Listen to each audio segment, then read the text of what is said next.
Good afternoon, ladies and gentlemen. Let me give you a weekly update on the Russian aggression against Ukraine between May 29th and June 4th. Last week was marked with hostilities of low and medium intensity all across the front line. We are registering a 15% decrease in average number of enemy attacks from 54 to 46 attacks per day, as well as a 24% decrease in high-caliber weapons use, from 21 to 16 attacks per day on average, compared to the previous week. Additionally, yet another attempt of ceasefire regime along the front line in eastern Ukraine was introduced on June 1st, following diplomatic talks in Minsk, Belarus. However, the low intensity of enemy shellings due to the introduced armistice did not last longer than a day and sharply increased already the following day. According to the Ukrainian military intelligence, it is possible that the militants' necessity for introduction of the short-time ceasefire regime was stipulated by their need to replenish ammunition and stock up on the necessary ammo reserves in their military depots. Considering characteristics of enemy truce violations, it should be noted that last week militants used artillery half as often as a week earlier, mortars 65 times in comparison to 104 times a week earlier, and they did not use rocket artillery at all, as opposed to 7 launches of multiple launch rocket system during the preceding week. At the same time, the total number of enemy sniper fire last week increased to 25 episodes. A week earlier, this number amounted to 15 incidents. It should be emphasized that snipers were most active in the Mariupol sector last week. The number of enemy attacks ranged between 60 and, on Sunday, June 4th, at the highest point, and 28th on Thursday, June 1st, at the lowest. Now to the more detailed timeline of combat activity over the last week, analyzed sector by sector. Luhansk sector. Over the week, the situation in the Luhansk sector was rather stable. Militants predominantly used small arms as well as mortars up to 2 times per day on average.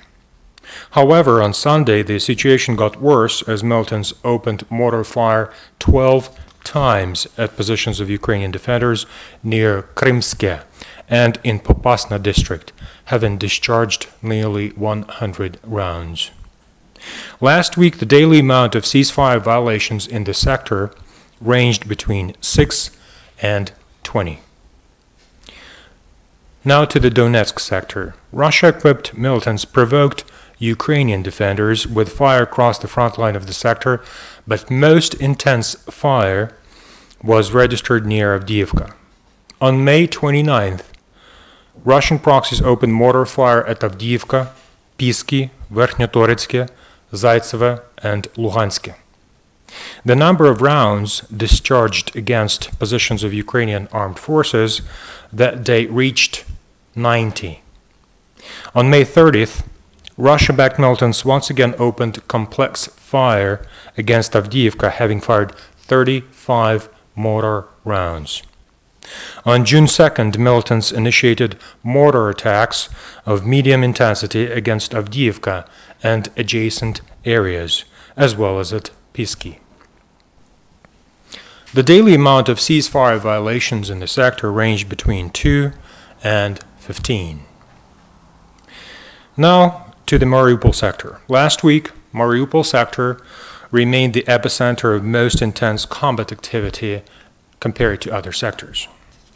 Militants used mortar fire multiple times per day.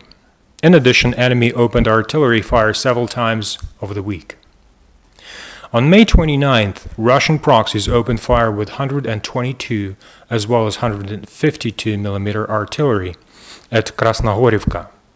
That same day, enemy used mortars and artillery against Novotroitsky. On May 30th, militants opened artillery fire at Novotroitsky and against the rear positions near Volnovaha, which is located more than 10 kilometers from the front line. On June 1st, sniper groups of the militants actively engaged positions of Ukrainian armed forces. On that day, the total of 9 incidents of enemy sniper fire were registered in the sector. On June 2nd and 3rd, Russia-equipped militants opened mortar fire more than 10 times. Last week, the amount of ceasefire violations by the enemy in the sector ranged between 15 and 36. Over the week, Ukrainian troops registered 29 episodes of enemy drones performing illegal reconnaissance. Ukrainian military intelligence confirmed that the vast majority of drones flights were detected in the Luhansk and Donetsk sectors. Ukraine's military intelligence reports of the ongoing military assistance of Moscow to its proxies in eastern Ukraine. Last week, Russia delivered via the railroad approximately 270 tons of ammunition and over 660 tons of fuel to the occupied areas of the Donetsk and Luhansk regions. As per intelligence reports, the total number of casualties amongst Russian proxies is 5 killed and 19 wounded over the week. Mariupol sector accounts for about 40% of the enemy losses.